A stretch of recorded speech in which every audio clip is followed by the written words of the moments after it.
Vamos a darle las buenas noches y la bienvenida a Código País al doctor Miguel Langón, que es ni más ni menos que el abogado del coronel retirado Tranquilino Machado. Bienvenido, doctor. Es un placer tenerlo por primera vez aquí en Código País. El gusto es mío. ¿Recibió algún comentario de su defendido a propósito de la visita de los hechos generales? ¿Le comentó algo? ¿Cómo valoró todo este gesto? No hemos hablado de eso. De eso no hablaron. ¿Y usted qué le parece? ¿Qué opinión le merece? Si le merece alguna opinión. No, prefiero no opinar sobre eso porque en realidad yo lo vería desde el punto de vista del derecho administrativo y me faltan elementos como para poder juzgar, ¿no? Bien. Doctor, usted solicitó la apelación contra el procesamiento de Machado por el homicidio muy especialmente agravado del estudiante de veterinaria y militante comunista Ramón Prevé, ocurrido en julio del año 1973. Cuéntelos a nuestros televidentes cuáles son sus argumentos, por favor. Bueno, fundamentalmente la situación para nosotros es muy clara. Desde el primer momento, desde 1973, tanto el ahora coronel Machado, que tenía 21 años, era alférez, fue la primera misión que le dieron, una misión sin medios técnicos para ir a pie con un sargento a poner un poco de orden en la calle de Montevideo, donde se acababa de dar el golpe de Estado, sí, hacía pocos días, y había una huelga general, que podía llamarse una huelga revolucionaria de alguna manera, y el hecho concreto que había allí era una especie de motín donde se estaban destruyendo ómnibus del transporte colectivo, habían ómnibus incendiados, otros con todos los vidrios rotos por pedreas, habían miguelitos en la calle que destrozaban, y eso fue la situación, era en horas de la noche, y hubo un enfrentamiento armado. Estos dos militares, cumpliendo una consigna, es decir, bajo órdenes directas de sus superiores, fueron a poner orden y a detener eventualmente a las personas que encontraran en actitudes sospechosas. Ven a dos personas, las persiguen, le dan la voz de alto, hacen unos disparos al aire y estas personas en fuga, uno de ellos, que es Peré, hace disparos de arma de fuego. Esa arma se encuentra en el lugar de los hechos, no ahora, apareció en 1973. La actitud de Machado no es una actitud homicida, es una actitud de cumplimiento de la ley, donde recoge al herido en el auto de un particular, lo tratan de llevar a clínicas, el auto estaba todo desvencijado, entonces optan por llevarlo en ese auto, que era un carricoche, al batallón Florida, donde de inmediato el jerarca, el jefe, decide el traslado de Peré a un hospital donde llega, creo que exánime ya, porque la bala le penetró en el corazón. Machado es sometido a la justicia militar, que era la competente de la época, entrega su arma, se hace una investigación sumaria, y bueno, desde entonces la versión de los oficiales es esa, un enfrentamiento armado, con el resultado que tuvo. No dejó a la víctima tirado en la calle, es distinto a todos los otros casos, no muere en un cuartel, muere en un enfrentamiento. El que le da muerte desde el principio dijo: Peré fue muerto por mí en tales circunstancias. Eso desde el punto de vista jurídico es interesante, porque primero que no es una confesión, porque la confesión se tiene que hacer ante el juez en un juicio en presencia del abogado.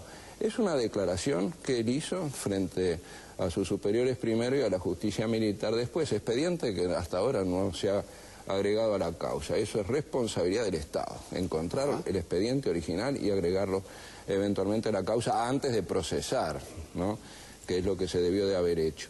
Y en esas circunstancias hay allí un cumplimiento de la ley, no hay una actitud homicida. Y frente a esta versión, lo que hay es cuáles son los elementos en los que se basa el juez. En un testigo que aparece en el 2006, 2008, o sea, 30 y pico de años después de los hechos, que dice: yo era el otro muchacho que iba junto con Peré. Bueno, es un testigo tachable, como también me podrán decir, los militares son involucrados, pero hay que creer que alguien que permaneció en el anonimato 35 años después, 38 años después, aparece diciendo: era yo el otro y Peré no disparó. Cada uno podrá creer al que quiera, pero desde el punto de vista jurídico se llama palabra contra palabra. Es decir, si partimos de la base de que las personas son creíbles y dicen la verdad, una verdad se anula con la otra. Eso pasa todos los días.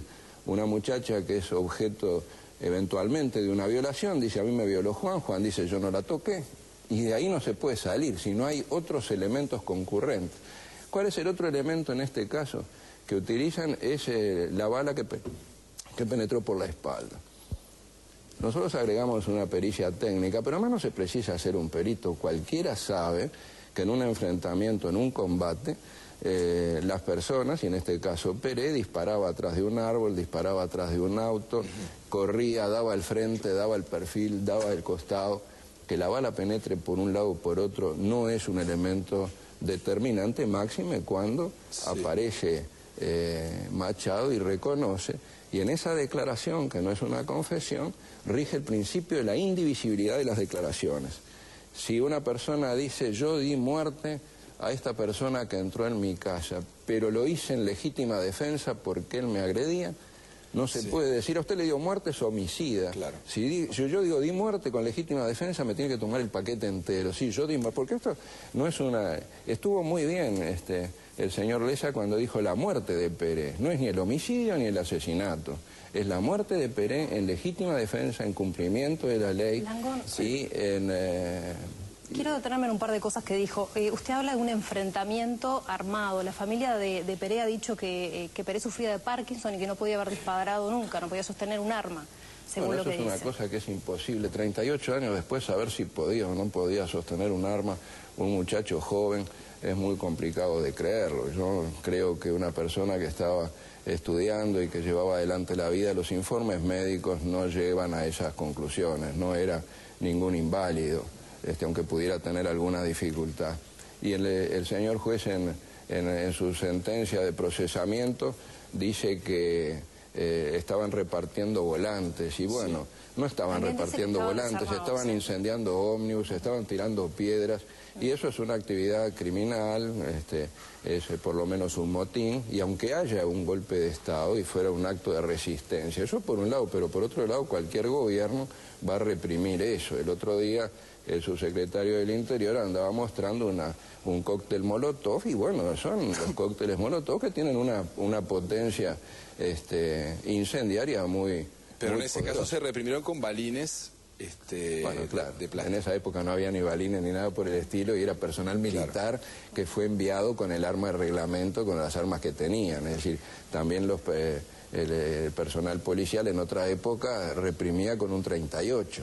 Está muy bien que hayan hidrantes, que hayan escudos protectores, que tengan elementos menos letales, pero si el funcionario lo que tiene es un arma de reglamento, es lo que va a usar. Ajá. O sea, la versión de que, entonces queda claro que la versión por la cual se sostiene que Pérez estaba desarmado, no se hablaba de incendio de ómnibus, se hablaba de miguelitos y de volantes, usted no cree en ello. Más allá de eso, usted habla del tema de verdad contra verdad. En ese momento había lo que está probado es la escena, es decir, la avenida Rivera estaba llena de ómnibus en esas circunstancias, y había un movimiento de gente que venía y hacía ese tipo de manifestaciones para impedir el transporte colectivo, causando daños a las empresas de transporte. ¿Y cómo se entiende el balazo por la espalda, doctor?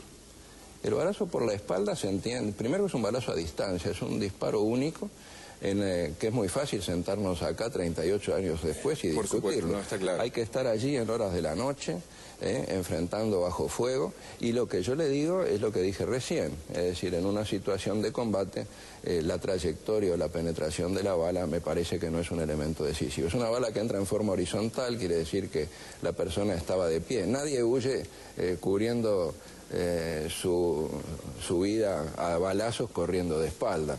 Va disparando con el torso torcido, a veces de frente, a veces de espalda, a veces de perfil. En esas circunstancias... El juez dice que por la clase, digamos, dice que él, digamos, lo procesa por homicidio especialmente agravado. Bueno, eso es un disparate realmente, porque ahora es como un cliché, todos los homicidios son con brutal ferocidad. Y no basta decir los elementos jurídicos de la brutal ferocidad. En esta situación, en este caso, la brutal ferocidad no entra por ningún lado porque es una falta de motivación absoluta. Y en Él habla de la distancia a la que se disparó, habla de las lesiones, del disparo. La distancia corta no fue corta, fue una distancia larga. Y eso surge también en la reconstrucción. y de los informes técnicos no aparece que la distancia fuera corta. Si se quiere hacer creer que esto fue una ejecución por la espalda, y eso, en el mejor de los casos, ahí lo que tiene usted son versiones contradictorias, y las versiones contradictorias se anulan mutuamente. Y eso es lo que jurídicamente da lo que nosotros llamamos, por lo menos, si no se quiere creer la versión de Machado, que hay una duda razonable, porque lo otro no se puede probar. Es un solo testigo, un testigo único, hay un viejo principio, testigo único es testigo nulo. ¿Y usted apeló? Usted se imagina el riesgo que hay para eso, si viene una persona y dice, fulano me robó, y bueno, como hay alguien que dice que usted lo robó, usted va preso porque hay un solo testigo. ¿Dónde está la prueba? Langón, por otra parte, usted habla de que también Machado estaba siguiendo órdenes de superiores, pero según lo que dice la sentencia, la orden era recorrer la zona, observar, detectar irregularidades, y si existir problemas, informar. Y detener también. Si se encontraba alguien participando de actos, detener hasta que llegara la patrulla motorizada. Seguro, esa era la orden. Ahí está lo que hablamos hoy. Es decir, usted si manda a una persona a pie, sin elementos de comunicación, que en esa época además... Digo porque no se hablaba de disparar en ningún momento acá en el... ¿Cómo lo detiene a un individuo que le está haciendo disparos? Si no le dispara, le da la voz de alto y no para. Entonces no lo detengo, no cumplo la consigna. Ese es un dilema tremendo. Él no era ir a ver qué pasaba. A ver qué pasaba ya lo sabían.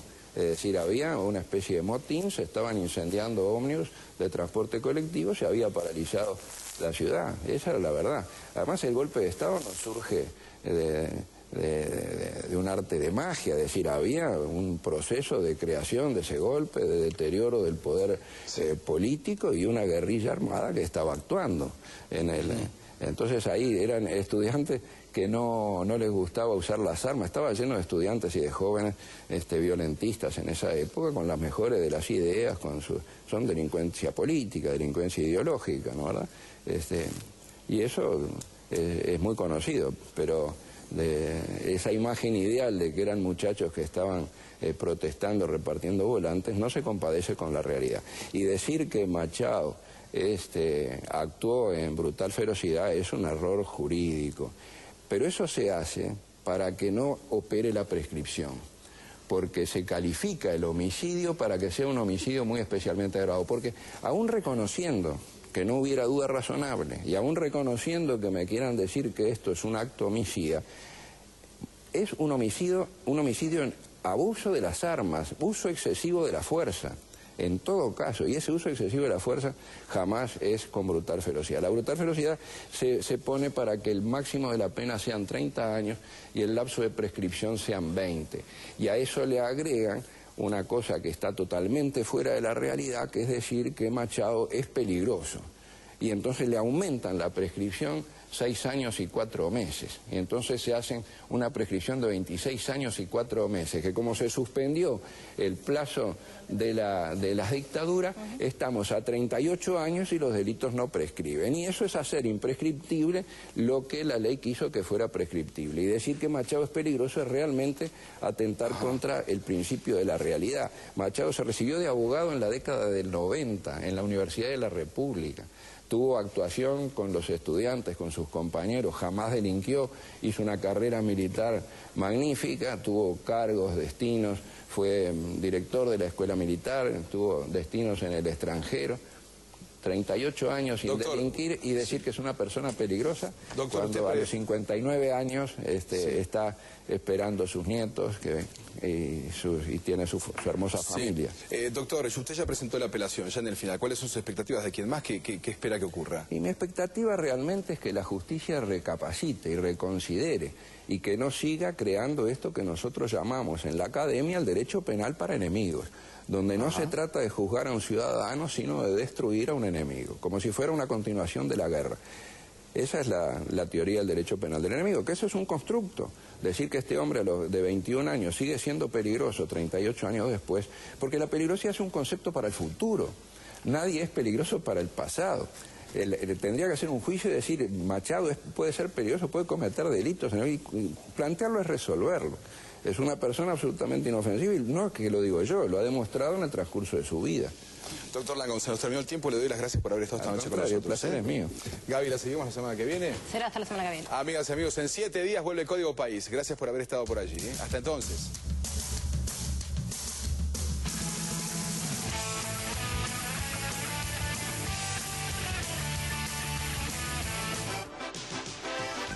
de Tele12. Vía satélite para Uruguay y América Latina, esta es la tercera edición